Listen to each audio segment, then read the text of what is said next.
Bueno, tenemos el gran placer de tener como invitado hoy al doctor Leandro Grimaldi Bognissant. Es el primer argentino con maestría en la Escuela de Salud Pública de Harvard, una de las universidades más importantes del mundo, reconocido profesional a nivel internacional.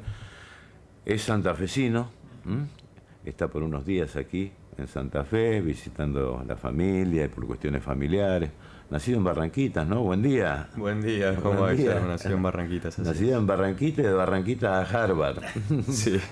A Harvard y actualmente viviendo en California, ¿no? Y actualmente viviendo en la costa oeste de Los Ángeles, ¿Sí? En el norte de Los Ángeles. ¿Y cómo fue todo ese proceso? ¿Estudiaste en la Universidad de Rosario después? Sí, Universidad UNL, UNR, el convenio que teníamos en esa época. Fui a formarme a Buenos Aires después de terminar a rotar y después todo mi posgrado y demás fue en la ciudad de Boston, en la Universidad de Harvard. Ahí saqué mi maestría, hice toda mi investigación y demás. Empecé como profesor también ahí a enseñar y seguí investigando. Y bueno, ahí me quedé durante varios años hasta hace un par de años que me mudé para la otra costa. Más tranquilo. Un poco más tranquilo, diferente. Diferente la calidad de vida de una... Sí. Sabemos que estás trabajando, liderando un estudio llamado Medicina de Precisión. ¿En qué consiste eso? ¿Qué es medicina de precisión? Es interesante, Guillermo, porque si uno se pone a pensar en el viejo paradigma de cómo tratamos a los pacientes, nosotros agarramos poblaciones, ¿no? Miles y miles de personas, y con ese número empezamos a testear los nuevos fármacos que vamos a sacar. Entonces el abordaje es a nivel poblacional. El paradigma que estamos tratando de romper ahora y de traer a la luz, es decir, cada persona, cada individuo, tiene un perfil molecular y genético distinto. Nosotros tres estamos sentados acá. Si tuviésemos la enfermedad X, nuestros cuerpos van a responder diferentes a las drogas, van a responder diferentes a distintas dosis, van a tener efectos adversos distintos. Entonces, estamos tratando de llevar ese abordaje que es poblacional al nivel individual y poder encontrar exactamente a nivel biológico y molecular cuál va a ser la mejor molécula, el mejor fármaco que le va a dar a ese paciente las mejores chances de poder recuperarse. Pero aquí estamos hablando de medicamentos individuales. Son medicamentos, digamos, a ver, o sea, individualizados. No es que vamos a producir un medicamento para cada persona. No en serie, digamos. Claro, no en serie, Sí. pero vamos a entender mucho más al paciente. Entonces la clave de todo esto es entender al paciente y quizás uno empieza a trabajar en subgrupos, ¿no? En lugar de decir, bueno, vamos a tratar a 1000 individuos, nosotros vamos a usar el cáncer, que es un buen ejemplo para esto. Tenemos 100 individuos, de esos 1000, todos tienen el mismo cáncer, llamémoslo, no sé, cáncer de colon. Pero 100 individuos tienen una mutación muy, pero muy específica. Esa mutación hace que respondan, que el cáncer progrese, que tengan mejores chances de sobrevida y demás.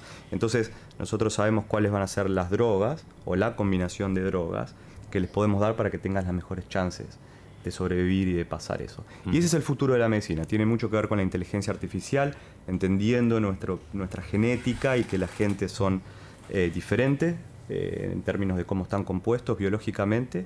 Y yo no veo un futuro en el cual no tratemos a los pacientes así. Ayer leía un reportaje al decano de la Facultad de Medicina de la Universidad de Buenos Aires que decía que en los próximos tiempos a los médicos que no usan la inteligencia artificial van a ser denunciados por mala praxis. Bueno. Dice, digo, ¿qué importancia que tiene ya la inteligencia artificial, digamos, en la medicina también? Totalmente. Bueno, yo creo que está hoy en día con nosotros, está presente. Esto ya no es hablar de un futuro y creo que va a cambiar radicalmente el paradigma en la medicina, lo está cambiando en muchos otros campos. Y una cosa que quiero recalcar, a veces la gente piensa, lo hablaba el otro día justo con unos amigos y unos colegas, que la inteligencia artificial viene a reemplazar al médico y el paciente cree que de repente se va a encontrar hablando con un robot, con un chatbot en una computadora, como una atención menos humana, menos personalizada. Yo creo que va a ser todo lo contrario. Lo que la inteligencia artificial va a hacer es sacar la tarea repetitiva, autónoma, que se necesitan muchos puntos de datos para tomar una decisión. Por ejemplo, un buen ejemplo de esto son las imágenes, ¿no? Los médicos que se dedican a ver imágenes y demás. Y este tipo de profesionales va a tener la capacidad de estar aumentados por la inteligencia artificial, entonces van a ser mejores profesionales, y mi expectativa es que puedan usar ese tiempo, entre comillas, libre que van a tener ahora, para tener un trato más cálido y más humano con el paciente. Preguntarles cómo se sienten, cómo está la familia, qué comieron, qué necesitan, y no necesariamente estar 15 minutos hablando del puntito que encontraron en la imagen y de cómo sospechan que pueden ser algo. Sí, mucho se ha discutido también de cuestiones éticas que tienen que ver con la inteligencia artificial, es decir, no es que vos le preguntás a la inteligencia artificial que te lo puede decir, mire, tengo estos síntomas, me duele la cabeza, el estómago, bueno, ¿qué otros síntomas tengo? Bueno, tengo una periferia, una neuropatía, etcétera, etcétera. Y la inteligencia artificial, bueno, tome tal cosa, no es así. No es así. No es así. No es Google. No es Google. Claro. No es preguntarle y decir, bueno, que te recete un medicamento para curarte, ¿no? Sino que es todo lo contrario, sino que vos estás diciendo que esto va a humanizar más la medicina, es decir, con otros instrumentos. Yo creo que sí, yo creo que va a terminar aumentando la capacidad de los profesionales en salud para hacer un trabajo más eficiente, con menos margen de error, y que eso va a llevar a que los médicos se tengan que dedicar a ser un poco más médicos. Por ejemplo, un buen ejemplo es un buen ejemplo de un mal ejemplo, digamos, es el sistema de salud de Estados Unidos, y que salió hace poco, la semana pasada o la anterior, que fue tapa del New York Times, y decía que el médico en promedio en Estados Unidos se pasa 1/3, 34-35% de su vida profesional activa trabajando con papeles y con tareas administrativas, con algo que no tiene absolutamente nada que ver con la práctica de la medicina, o sea, la interacción con el paciente o pensando en posibilidades terapéuticas. Y eso es una locura, y eso también la inteligencia artificial y conforme nosotros vamos a estar más avanzados, mi expectativa sería que uno pueda dejar de lado eso y enfocar a estos profesionales para que puedan agarrar ese tiempo, utilizarlo para algo que sea más de crear valor para el paciente, ¿no? Ahora, el gran desafío también es porque indudablemente con las nuevas tecnologías, inteligencia artificial, etcétera, hay una prolongación de la vida. Ahora, ¿hasta qué punto esa prolongación se vive mejor o se llega mejor? Digo, ¿no? Porque me parece que también ahí hay un gran desafío físico, ético y ético. Sí, tal cual. Y bueno, mire, justamente tengo acá arriba de la mesa un libro que se llama ¿Por qué morimos? Pura casualidad. Es un libro muy nuevo de un tipo que fue premio Nobel, es un investigador de origen hindú que vivió en... Ramakrishnan. Se llama Venki Ramakrishnan. Y este tipo lo que está proponiendo es un poco lo que dice usted. Es el abordaje un poco científico, no termina dando ninguna respuesta, pero está diciendo si vivimos más, lo cual va a pasar y está pasando. ¿Cómo vamos a vivir más? ¿Estamos agregando solo años a la expectativa de vida o estamos agregando calidad de vida a los años que indudablemente vamos a ir sumando? Pues plantea otra serie de cuestiones muy, muy interesantes también, como decir, puede existir la inmortalidad, podremos vivir para siempre, podremos curar las enfermedades, cuál es el tope de la vida de un ser humano y demás. Es muy, muy interesante, pero esa es la gran pregunta, ¿no? ¿Cómo vamos a vivir? Claro, porque hoy, qué sé yo, cuando éramos chicos, con Guillermo, porque vos sos mucho menor que nosotros, una persona de 60, 65 años, una persona mayor, que no hacía deporte, no caminaba ya prácticamente. Bueno, y hoy una persona de 65 años, a ver, hace deporte, camina, supone que tiene todavía larga vida, o sea, entonces, bueno, viste, digo, ahora también el avance de la medicina ha generado vacunas, claro, por supuesto, la epidemia de poliomielitis, la fiebre amarilla, el COVID, ha generado también un avance tecnológico que te hacen a la longevidad. Lo que dice Leandro, me parece, o entiendo, es cómo vivimos de aquí en más. Claro. ¿De qué forma? ¿No? Porque una forma estresante como la que tenemos hoy en la Argentina, en la Argentina no es calidad de vida. Eso, claro. ¿Cómo podés movilizarte? Los jubilados hoy están mendigando que le den los medicamentos gratuitamente. Bueno, eso es parte también del sistema de salud, digamos, la previsión social. Pero digo, ¿cómo?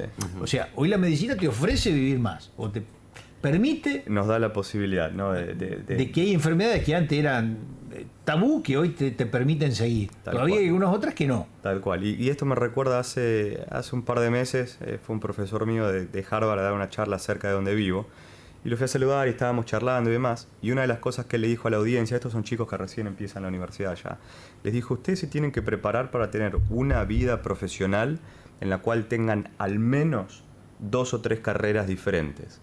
Y todos lo empezaron a mirar, como no le cerraba el concepto. Y entonces el tipo habló, una charla abierta, no había un temario muy fijo. El tipo habló de cómo reinventarse, justamente por esto. Porque un joven de 20 años o lo que fuere que se está insertando en el mercado laboral puede perfectamente esperar trabajar de manera productiva, y esto no es trabajar obligatoriamente, edad de jubilación, pero trabajar de manera productiva, estar bien mentalmente, estar bien físicamente, hasta los 80, 90, quizás hasta los 100 años.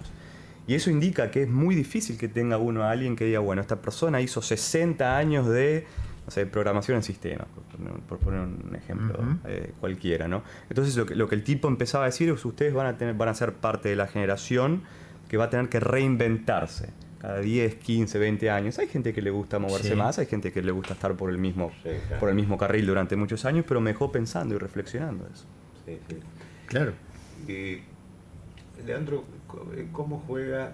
Porque, bueno, vos ¿hace cuánto que estás viviendo en Estados Unidos? Hace unos 15 años. 15 años, ¿no? Sí.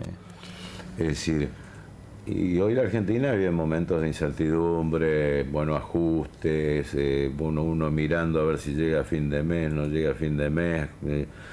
¿Cómo juega digamos, el estrés y la salud mental en la salud física propiamente dicha? Impresionantemente dramático el impacto que tiene el estrés y la salud mental en lo que después termina siendo la sintomatología, o sea, lo que experimentamos de manera muy, muy real.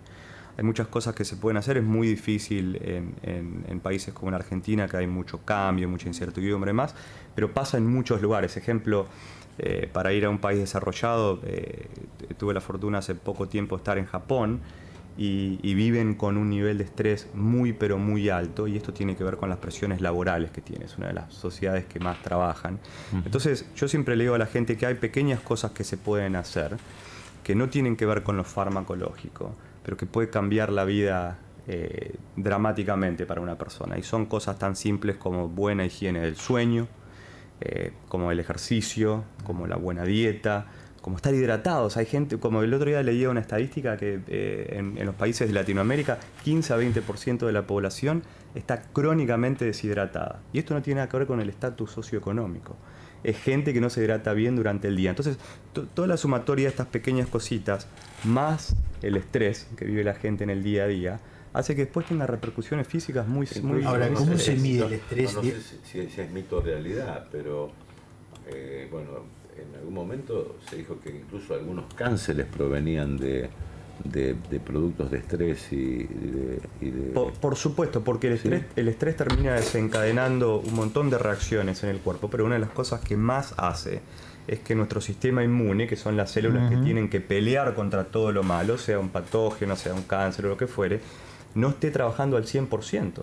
Estas repercusiones son a nivel biológico muy, pero muy reales, se pueden medir.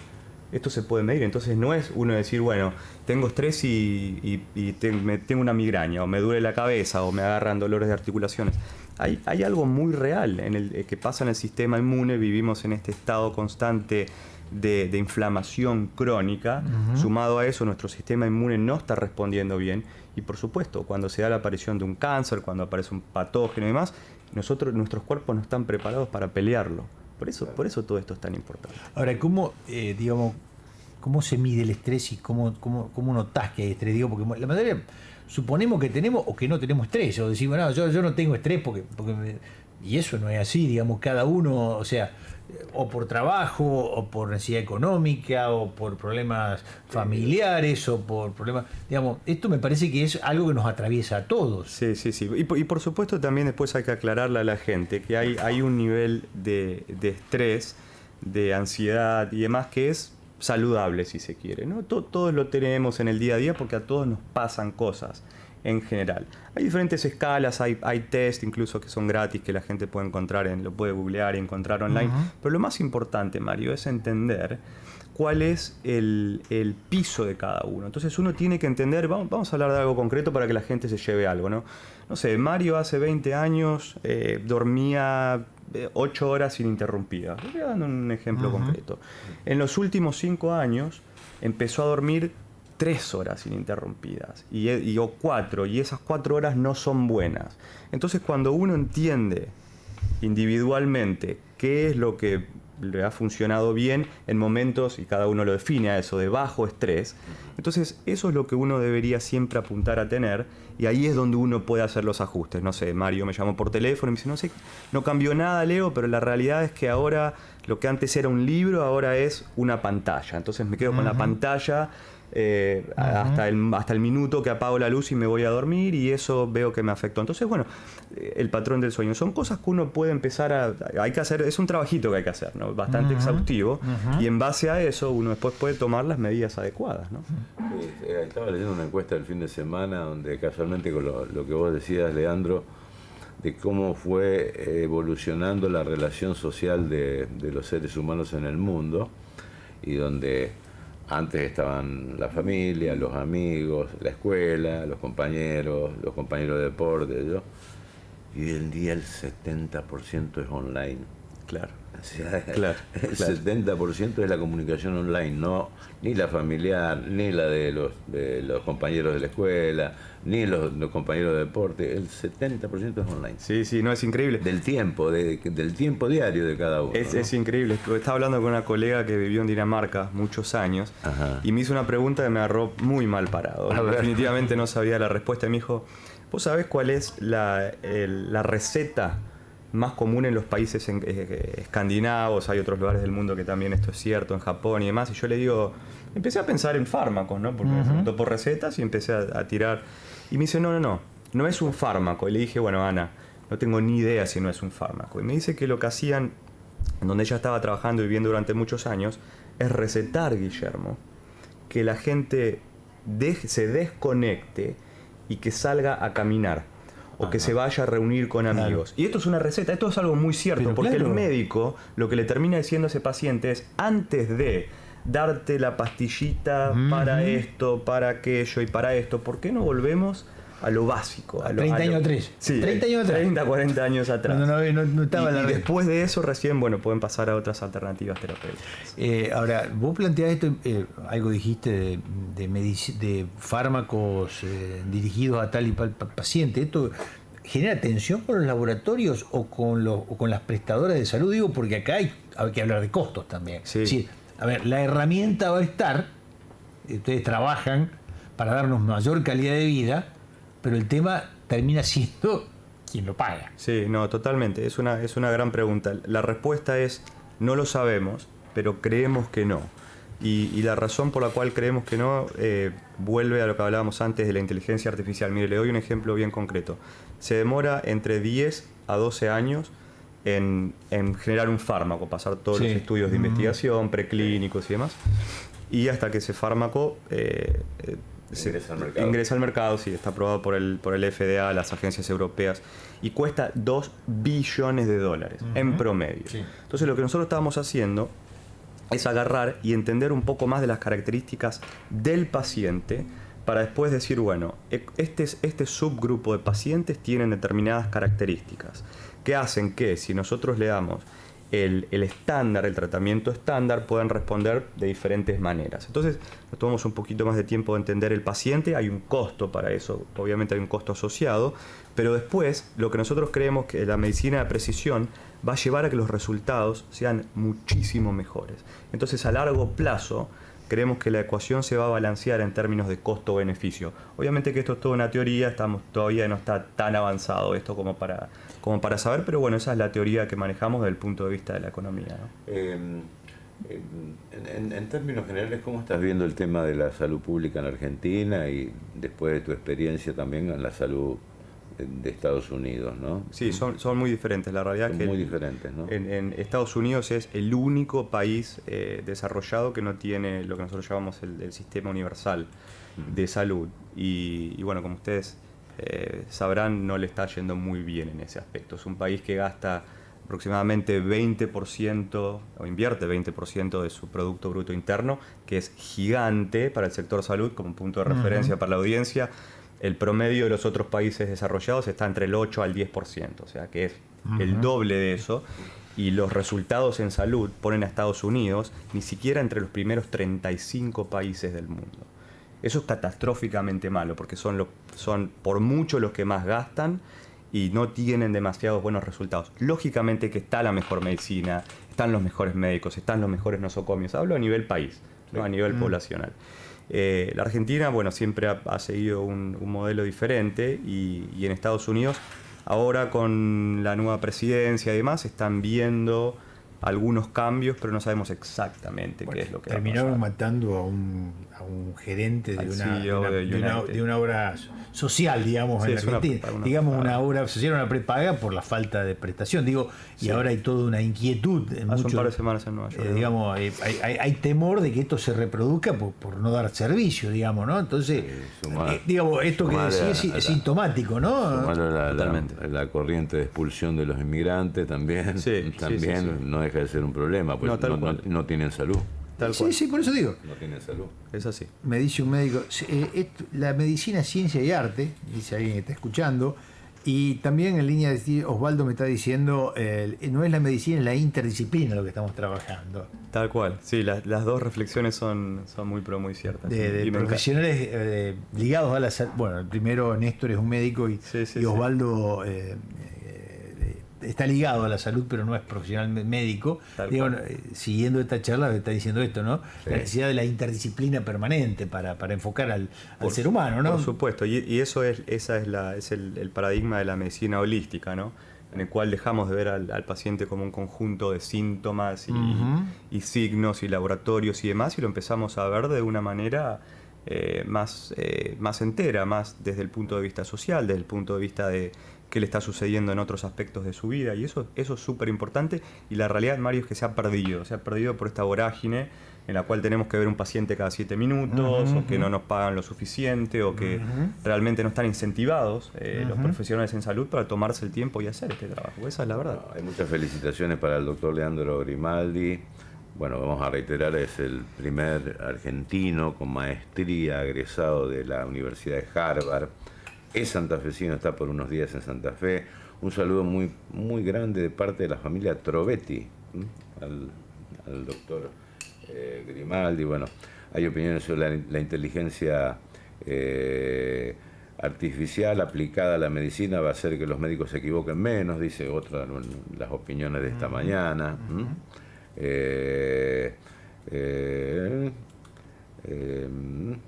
En lugares puntuales como Cerdeña y pueblos de Mongolia y sitios de Japón se llega en muy buenas condiciones al centenario, dieta y estilo de vida en general, factores estudiados. Totalmente de acuerdo, sí, se llaman zonas azules y hay evidencia científica que avala eso. Sí, es así. Sí. Bueno, Leandro, muchas gracias por la visita. Placer. Bueno, espero que se mejore tu papá. Muchas gracias.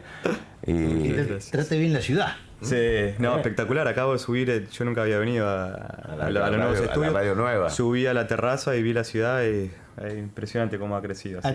Hiciste una excursión. Sí, tal cual. Bueno, muchas gracias por invitarme. Bueno, el doctor Leandro Grimaldi, Burnizat, santafesino, estudió UNL, Universidad Nacional de Rosario, egresado de la Universidad de Harvard, y bueno, un saludo muy, pero muy, muy grande. Nacido aquí en Santa Fe, me pides de Barranquita. Eso es nuestro. Bueno, está bien. Bueno, pero ahora es del Inter, ¿o no? Ahora es del Inter, a pesar de que está viviendo en California, pero está ahí un poco. Bueno.